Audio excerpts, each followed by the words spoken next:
afternoon planned for you now, and please give a very warm welcome to Sheryl Sandberg, the Chief Operating Officer of Facebook. Welcome, Sheryl. Good to see you. Thanks for joining up on stage. All right. Now, Sheryl, do you have any protests planned during this? I'd really like to know ahead of time. I don't. Anyone protesting? Okay. Stand up now. Oh, yeah. All right, good. Well, they got the tips on how to do that yesterday, so I expect a more advanced version of it, hopefully, today. Sheryl, first of all, thank you for being here. Thanks for having me. And how about a big hand for Sheryl, huh? That's great.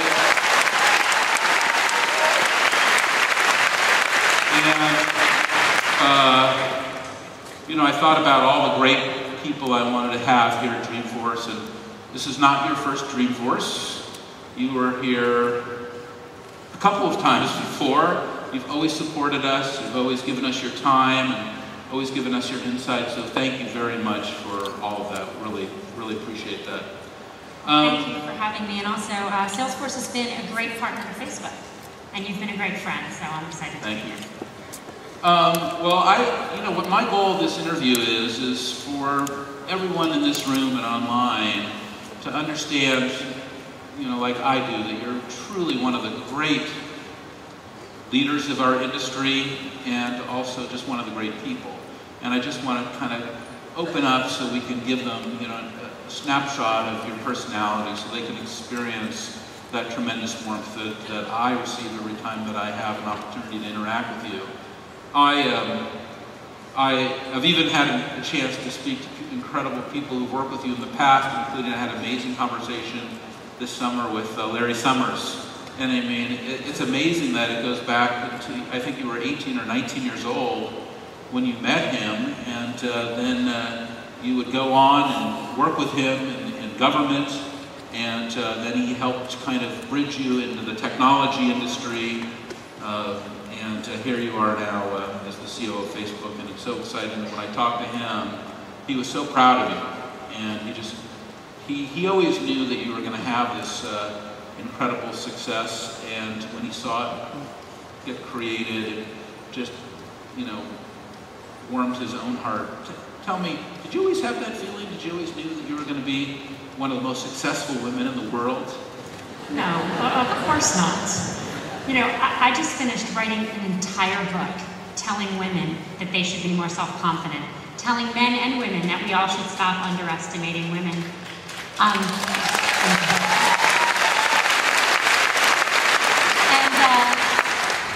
I wrote this because no matter what progress women have made, we're still really far from getting our share of leadership roles in any industry, in any country, anywhere in the world. And that means that when the decisions are made that most impact our world, our voices aren't equally heard. And so I wrote Lean In to try to tell women to sit at any table, reach for any opportunity, and I still find that this is a challenge for me. So earlier this year, when my book was long turned in, years of research done, again, telling women to be more self-confident, we had a meeting at Facebook. And it was to start a project that I wanted to do for years, but Mark and others didn't want to do, and there's a guy named Jay Parikh, one of our technical leaders. He and I wanted to do the project. No one agreed, and then after years, everyone decided we're going to do it. So we have this launch meeting, and I start off, you know, being myself. I'm so grateful to be here. All these years, I wanted to do this project. No one agreed with me. I just feel so much better. Jay looks up. I knew Sheryl and I were right, and we'd all come around. So I'm Facebook messaging with Jay later that night. Hey, Jay, can I use that story on my book tour? Sure. Jay, can I use your name in that story on my book tour? Absolutely. He's a really sweet guy. So I said, Jay, don't worry. I'm not going to make you look egotistical. I'm not worried about that. In a million years. Men are not egotistical. That's the most important thing you need to know. And I am not claiming they are. Check. But despite having written the book, despite whatever success I've had or I don't have, I sit here not having the self-confidence that Jay has. And I sit here knowing that and trying to be open about it so that we can understand these gender differences and make it better for women.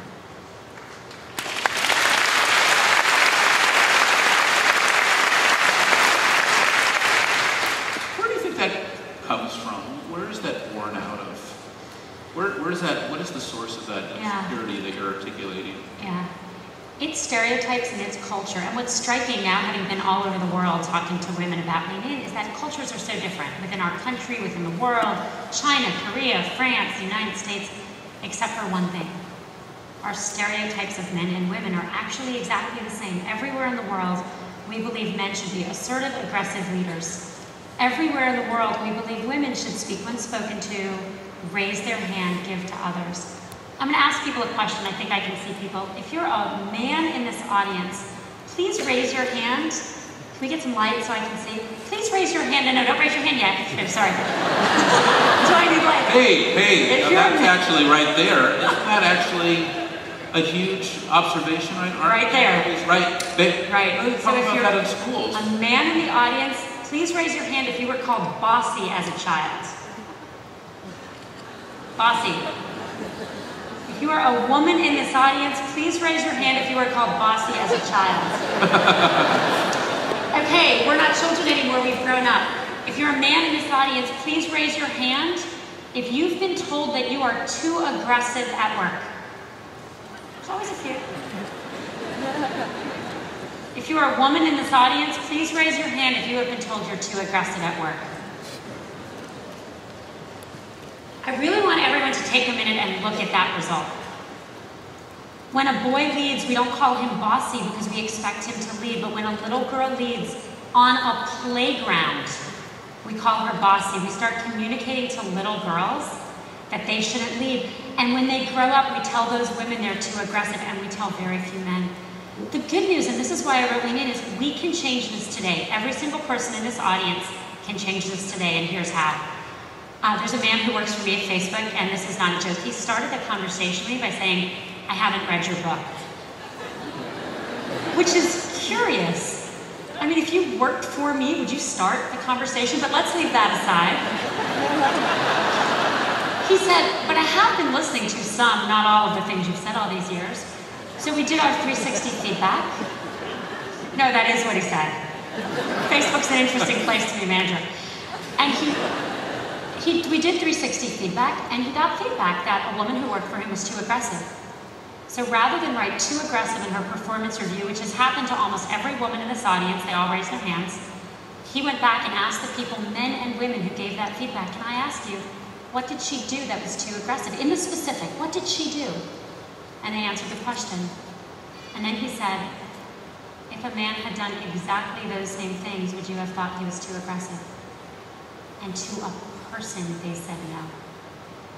So the next time in your office someone says a woman is too aggressive, too assertive, political, brusque, take a deep breath and ask them questions.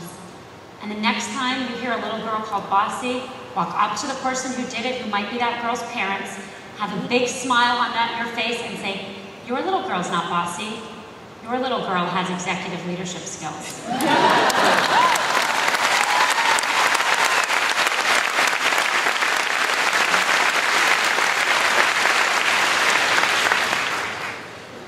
Well, it's an awesome story, and I have to tell you, I did read your book. And I had this experience after I read it, because I was in a one-on-one with one of my executives who started to lament to me that one of our female executives at Salesforce was being too aggressive. And never in my career had either I had the consciousness around that or the awareness around that, and I just was able to take a breath, to sit back and go, wow, this is actually unfolding exactly as Sheryl has provided the enlightenment around it.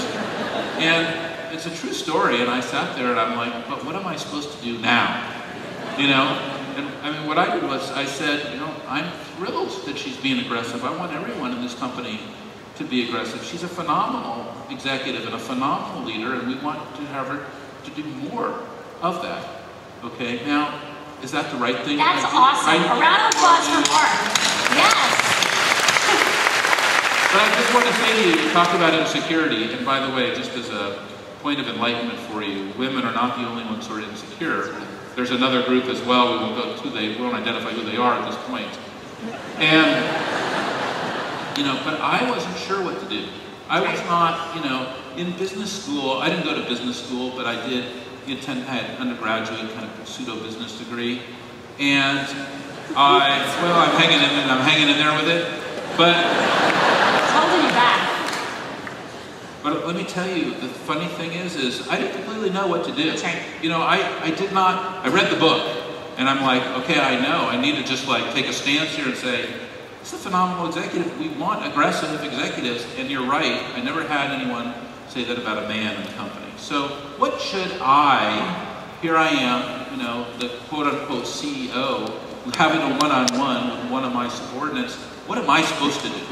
So I think what you did was handle it correctly, because if we call it what it is, we can educate and change people. That gender bias is something that happens to everyone. Saying in that situation, wait a second, I've never had someone tell me one of my direct reports as a man was too aggressive.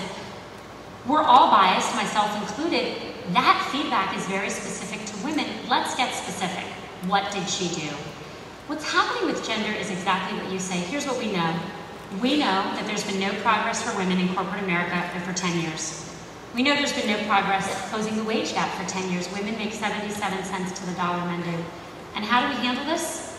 We never talk about it. So most of my career, until literally 5 years ago, I never said the word woman in the workplace because I was afraid people would notice I was a woman.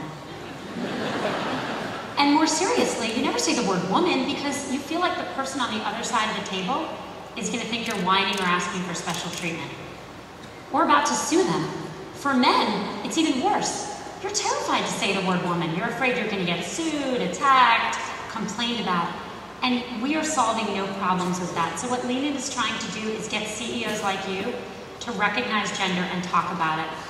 Along with the book, started a foundation. Our foundation is working with Salesforce and over 300 other partners and individuals to start Lean In Circles. So Lean In Circles are groups of 10-ish people. They can be men, they can be women, who come together to talk about these issues and support each other to reach for their ambitions. There's a lot of evidence that says that peer mentoring is incredibly important. So right before this meeting, I met with a group of women and one man who are running the Lean In Circles at Salesforce. There are 33 up and running. You have over 450 people in them globally. And what I heard from them was that those circles were empowering them to lean into their careers. There are women who said they felt they were more confident as leaders. And there was a great story of one of the men, his name is Pablo, he's here, where he had a moment where he wasn't leaning in because he felt insecure about something he got the opportunity to do. And his wife said, wait a second, you're in a Lean In circle, lean in. And he leaned in and succeeded. And so if as a CEO you are willing to talk about this and address gender head on and say, hey, this is an issue that occurs to women, it's a great competitive advantage. There's a huge competition for results and for employees. If you're the most junior level employee or you're the most senior level, big executive like you, and you can work better with 50% of the population, you're going to outperform. There's a session tomorrow morning at the Palace Hotel here, part of Dreamforce at 9 a.m. on Lean In Circles. Everyone should go. Women should go because it'll help your career, but men here should go because it'll help their careers. If you're a man and you go to this, you will go home to your company and just drop it into conversation. When I was at the Dreamforce session on Lean In Circles, learning how to support women, what will happen is women will want to work with you. And women will start talking to you more openly, and you'll be a better colleague and manager. If you happen to be a single man interested in dating women, this is the opportunity of a lifetime. People ask me all the time, which men should I date? I'm like, the ones who show up for events like this. This is huge. Okay, well, we're not going to go there. Why not? Because I have more coaching that I need from you. I've been waiting to have this conversation. In this very intimate setting. Well, it is an intimate setting because whenever here we are, we're talking one-on-one, and I have this challenge, and the challenge that I have is I want to have more women leaders at Salesforce. I want to have more balance between my men and women leaders at Salesforce. I think there is incredible benefit to having diversity. It's completely selfish because I know it's going to create a better company, okay? Which will reflect on me, of course. But, okay, but let me tell you that what are the things that I'm doing? I'm going to tell you some of the things I'm doing. Tell me which of the things I'm doing that are right, which of the things are wrong. Of course, we have a tremendous, female advocacy group at Salesforce called Femforce. They're awesome. Good, awesome. And we also have all these great lean-in circles. Okay, but to use a military term, because that's how I am, I created this kind of term where I'm like, we need to have like a women's surge at Salesforce. We need to see the rising of all of our women leaders at Salesforce. And when we do events and when we do programs and we do leadership development, we need to invite and include as many women as possible and dig deep into the organization and look everywhere and bring them up. So that when we are doing, for example, a management meeting, okay, where we might only be inviting our top 10 managers, then that's kind of self-selecting. We're going to stay the same. I'm like, can we bring in more great women leaders? Is that the right thing to do? Yeah. Is that what I should be doing, or yes. are there other things that I should be doing? You should be doing that. You should be doing the lean-in programs, and there are more things you can do. So we need to surface the things no one talks about. So let's talk about mentorship and sponsorship. Hugely important to have them. People who have them do better. We know that we all like to mentor and sponsor people who are like us. So since largely men are in power, that means largely men. Everyone knows that, everyone talks about it. But here's what no one talks about. What does a man and a man in a room alone look like? A meeting. What does a man and a man in a bar at a hotel on a work trip look like? Mentoring. What does a man and a woman alone in a room look like? Or in a bar at a hotel? What does an older man and a younger woman look like? Whenever I'm in DC, the audiences yell out, DC! I'm always kind of waiting for someone to yell DC, but we're not in DC. But here's what no one talks about. 64% of managers in the United States are afraid to be alone in a room with a woman. I went to a big financial institution in New York and I talked about how we mentor and sponsor. And this very senior man, he said, look, I want to help women, but I want to be clear what happens in my company. When I give a performance review to a man, I talk to him. When I give a performance review to a woman, HR reads it 3 times and I stick to the script. Who do you think's getting good advice? We need to make it a badge of honor for men and women to be alone in a room, and everyone needs to be appropriate. But there is no mentoring that happens in a large group. You have to be able to have alone conversations. We need to make it a badge of honor for the people in power who are largely men to mentor and sponsor young women, and it's a huge issue. Here's another issue. We know that we lose a lot of our high-performing women either to the careers they could have had or to the workforce altogether during the childbearing years. What do we do about that? Nothing. When do we mention it? Never, ever. Raise your hand if you've called someone in your office and said, you may want to have kids one day, I'd love to talk to you about it. Don't be shy. Yeah, I've never gotten a hand. You got 2. So we know this is when we lose women, but we've convinced ourselves that it's illegal to talk about it. The Lean-In Foundation, we worked with SCAT and ARCS, they published a brief, it's up on our site. Let's be clear, it's not illegal to talk about pregnancy. It's illegal to discriminate against people on pregnancy, and by not talking about it, we get nowhere. My brother, who did read my book, called me during my book tour and said he was interviewing a woman, he's a surgeon in Houston, to join his team, and he said to her, she doesn't even have an offer yet. You may want to work on my team, and you may want to have kids one day. Shock and awe, no one says that. And that's your business, you don't have to talk to me about it. But I thought about this, and I have 2 sisters and a wife, I'm one of them, and they struggled through this. They didn't want anyone to know they were pregnant, they didn't want anyone to find out they were pregnant, they were worried they'd lose the good sales teams or the good cases. So if you come to work here, I want you to know my door is open. Come talk to me anytime. If you want to have children, I'm not going to give the good surgeries to someone else because you're pregnant, and I'm going to help you take a leave and come back if that's what you want to do.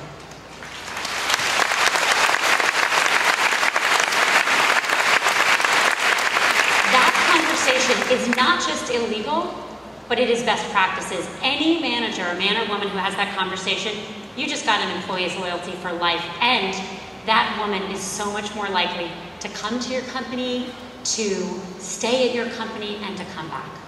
That's what we need to do. We need to surface these issues and talk about them.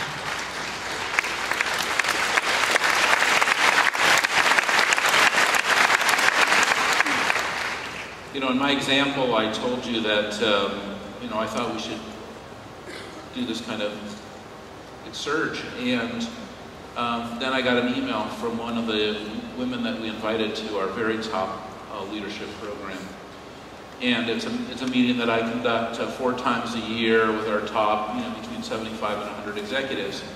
And she lamented in the email, she said, you know, I really don't want to come because my boss was not invited, and I don't want to do it. And again, hard stuff. Well, I don't know what to do.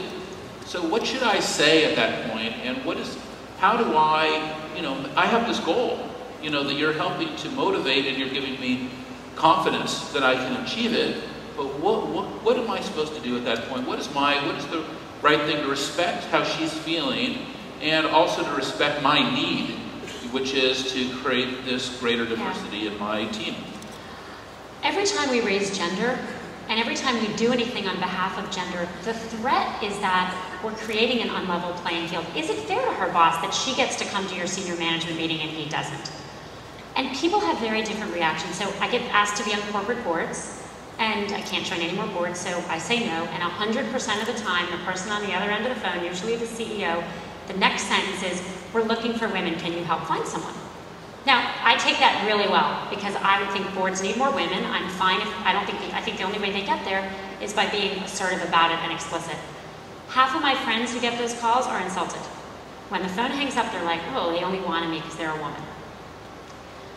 I think the way to handle that is we say, look, because we know the playing field is uneven for women, I have to make an extra effort to level the playing field.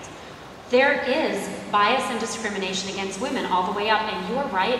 In this particular instance, I'm giving you an extra advantage. In this particular instance, we're looking for a woman for our board, but that's because we're trying to undo all the systematic bias. And the systematic bias, once you understand it, is pretty pervasive. Here's what we know. When a man and a woman performs at the same level, all of us, including the person themselves, overestimate the man's performance and we underestimate the woman's. We get the man slightly high and we get the woman slightly low. This starts with infants. Mothers systematically overestimate their sons crawling and underestimate their daughters. In classes all over the country, we systematically call on more boys than girls. And when boys interrupt, we let them interrupt. And so part of what you're trying to do is you're saying, look, I don't have a huge affirmative action program. I'm not promoting her over you. I'm not promoting you over your boss, but I'm trying to correct for some of the biases out there, and I'm giving women extra exposure. We know that men get promoted on potential and women get promoted on what they've already accomplished. And we know that men will reach for opportunities when they meet some of the criteria and women when they meet all of the criteria. So some of these interventions, like inviting more women to the meeting, when they're framed as trying to get to a more level playing field, I think they go down better. I think that's a phenomenal insight, and it's kind of getting back to the beginning of this dialogue. You said, well, if you're a man, put your hand up, and then before you had the opportunity to go on, there must have been about a third of the men who had their hands up. And research shows us over and over again, especially kids in K-8, that boys are going to put their hands up and try to answer questions, even if they don't know the answer to the question, number one. And it kind of adds to kind of the disruptive nature of young boys in classrooms in K-8. It's certainly some of the research that kind of points to that, there's a role for all girls schools. Is this pointing in that direction? Do you believe in that? Do you think that's the right thing? Should we have, girls K-8 in their own schools, or can co-ed education work? Well, co-ed education has to work, because the majority of our kids are in the public schools. My kids are in the public schools. The thing about bias is if we recognize it, we can change it, but we have to realize how hard it is. So a friend of a friend is a teacher who read my book, and he thought to himself, the data shows that he's an elementary school teacher. I'm calling on more boys than girls, but I'm really not. But I'll double down. I'll call on a lot of girls. So now he's calling on more girls, he thinks. And then he said, well, maybe I should get myself audited. So he invited a friend to watch his class. So now he's making a conscious effort to call on more girls, and he's got a friend sitting there checking it off. He expected it to be blown away more girls than boys.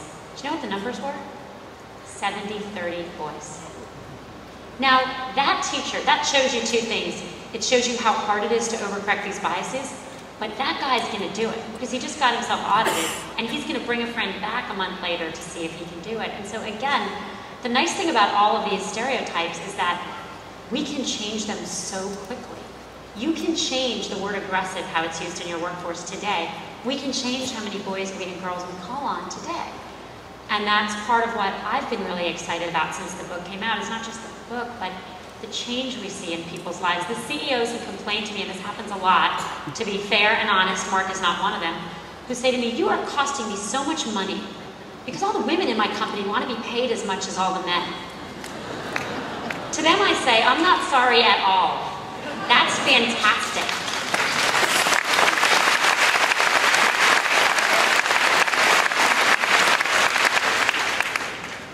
What have been the other surprises that have happened now that the book has been published? I mean, certainly one surprise has to be that it went to #1 in the New York Times. I mean, so fast, and the huge amount of publicity has been phenomenal. Have there been other surprises for you? You've had so many interactions around it. Yeah, a lot of surprises. Just a few months ago, I was in Minneapolis, and I got to go to a lean-in circle on an Air Force base. So these are women who are officers in the Air Force with officers in the Navy, and they brought their daughters, and they're in uniform, and I met with them. And boy, if it's hard to be a woman in a U.S. corporation, is it hard to be a woman in the U.S. military? These are women who are risking their lives. Yeah, these women are risking their lives doing the same job standing next to these men. And while the military actually pays them the same for the same level, which is good, they don't get the same respect. They are subtly and not so subtly harassed. The B word is a big issue in their lives, and I don't mean the word bossy. And it is really hard. But they've come together, they've formed a lean-in circle, both on their base, and now they have a virtual one, which has expanded all over the country. And they said it's making a huge difference because for the first time they've come together as a group. Rather than being the only woman in the group they're in, they meet together once a month and they're supporting each other and they think it's making a huge difference. And when I think about having even the smallest impact on making their lives easier, that's incredibly gratifying because boy, do those women deserve it. Well, that's a phenomenal story. And what other surprises have there been since the book has been published? Lots. I mean, a lot of men. Are you surprised at the amount of a run on laundry? What about the attention? Are you surprised at the attention that it received, or did you expect it, or like, you know, you have your communications team with you, one of your leaders of communications is someone we work with since we started our company.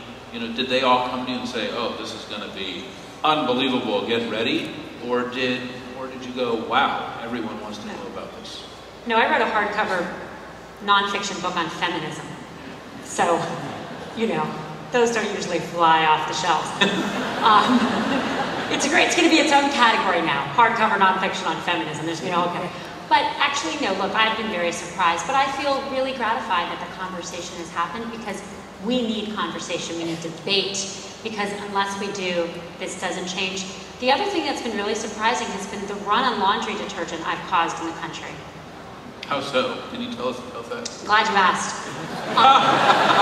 Well, it wasn't the first thing on my mind. Now that you brought it up, I was just thinking about that. The run on laundry detergent. Yes.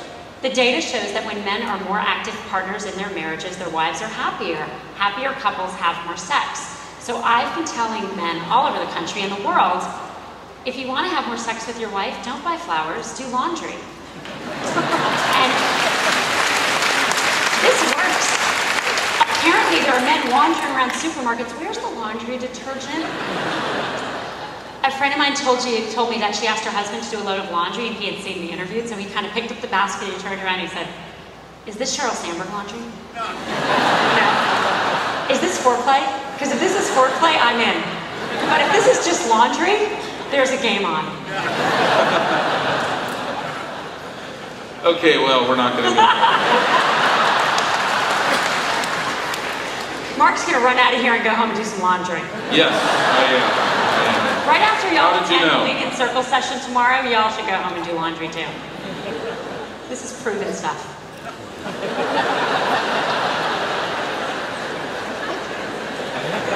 Okay, Sheryl.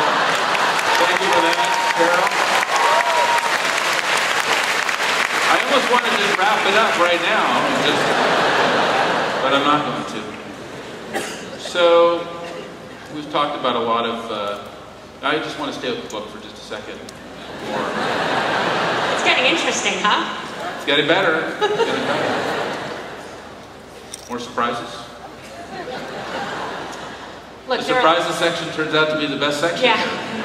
So, look, there are a lot of surprises. One of the things my foundation did is we asked women the question that I was asked that led me to write this book, which is, what would you do if you weren't afraid? Mark Zuckerberg asked me that question. He asked everyone on Facebook that question, and we have these posters on the wall. And what I would do if I wasn't afraid is speak out as a woman. And I was told it would change or end my business career. That you could not be a serious business exec with a serious job and speak out on women.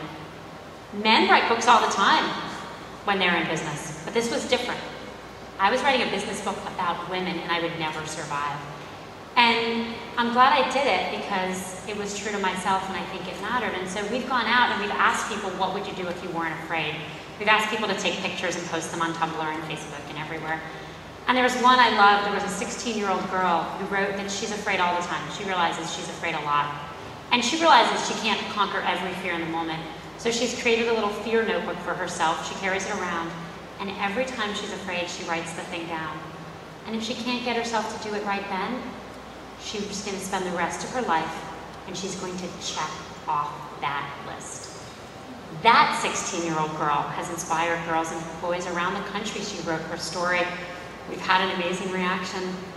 Another one I really loved is a 28-year-old named Sarah read my book, and she asked herself what she would do if she wasn't afraid, and she decided she'd run for mayor. She ran. She now became the youngest and the first female mayor of Pleasant Hill, Iowa, just a few weeks ago. 28 years old.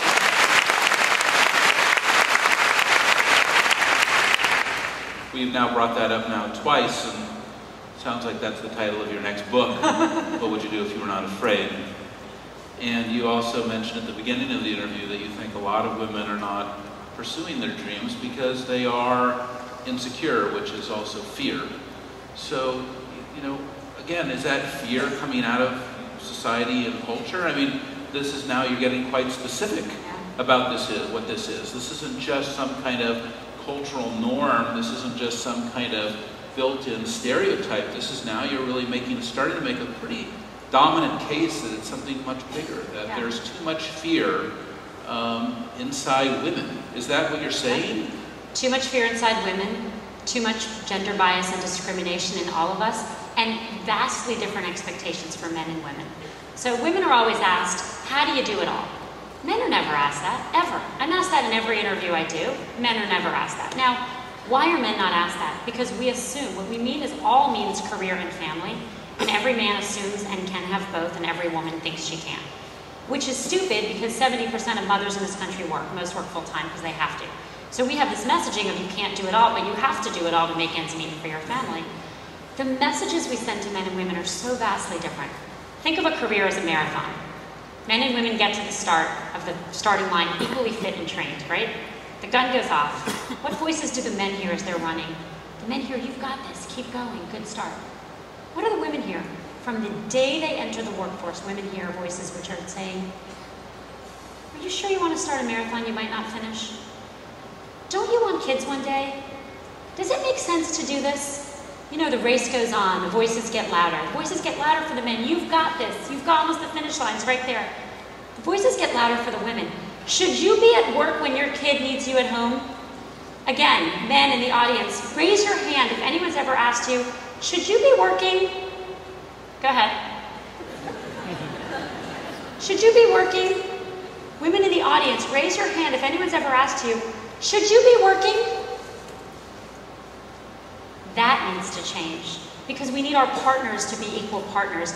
I tell women who are dating women, you're in great shape because those partnerships work really well.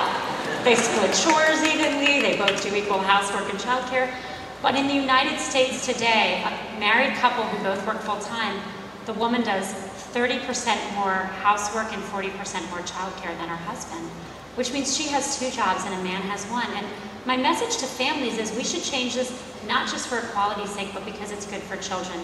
At any income level, no matter how active a mother is, Children with more active fathers are better adjusted, do better in school, have better careers. Vastly better outcomes. And one of the reasons I want men to read my book, and I've been so glad so many men have, is men need to learn that. Because the payoff for being a more active father is not just for society, it's for their children.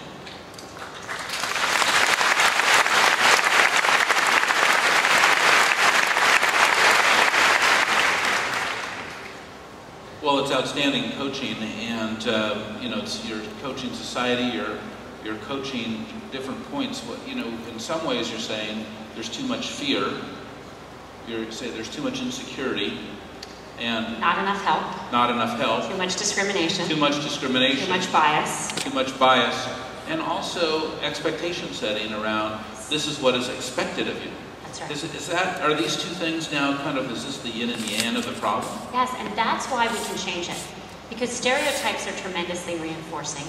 Two stories, one here and one in Germany.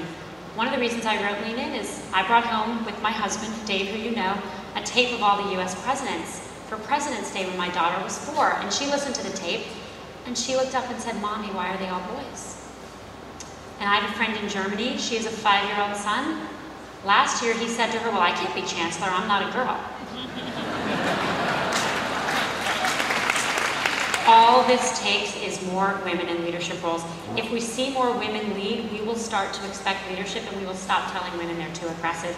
If we let more little girls lead, if we get rid of the word bossy, we will stop discouraging it.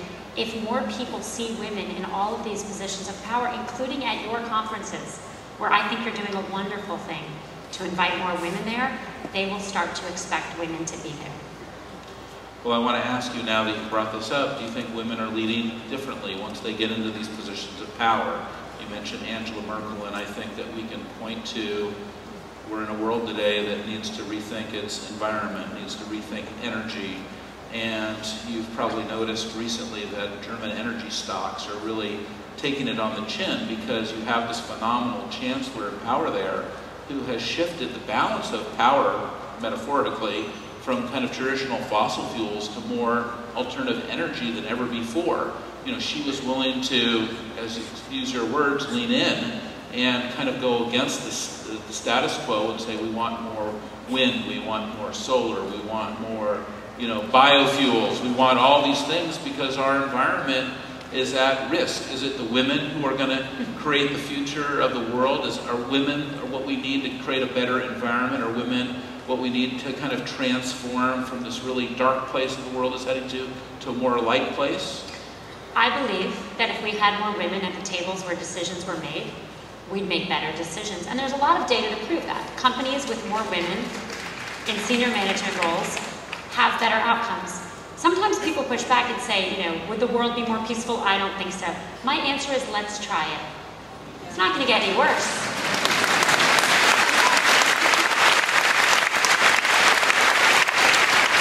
But I think we actually just saw that with the budget crisis. Huge budget crisis, ridiculous on all sides, terrible for our economy, terrible for our country. And who brought it together? The women of the Senate.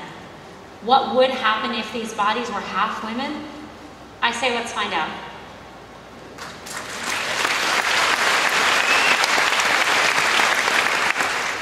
Well, do you think that one of these key points, if at some point in the future there's a female president of the United States, will that be like a milestone event for the world?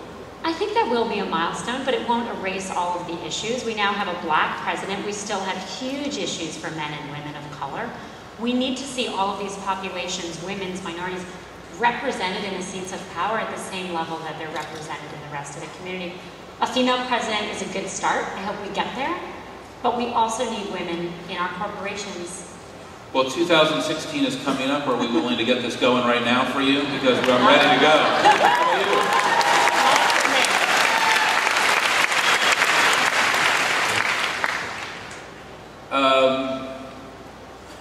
I'm debating in my head because this is such a, you know, I really like that we've stayed on the Lean In topic, and I think that this is really why I invited you here. I have all these questions about Facebook, and I'll give you an opportunity to bring them up, but honestly, you know, I think your message today is so powerful, and the energy in this room is so thick with this issue. I know it's at the top of everyone's mind that I really am loath to go into another category. You know, I want people to leave this room thinking about this. I want people to realize this is a critical issue for our future, and that, you know, the message that you bring, and also the message of someone like Petra Nemkova, the message of someone like Med Goodman, the message of someone like Marissa, the message like someone like Sue Desmond-Hellman, and the message of someone like Sheryl Sandberg is so important in today's world. And I just want to thank you so much for coming to Dreamforce, sharing the message, writing the book, and the incredible stories that you told. Sheryl Sandberg, thank you so very much.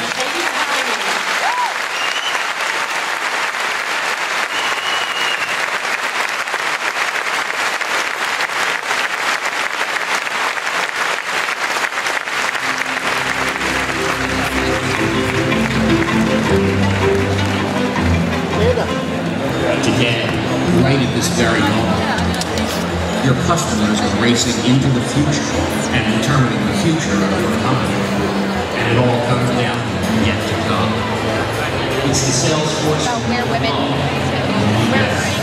don't think it's worth. Suddenly, opportunities are everywhere, along with the ability to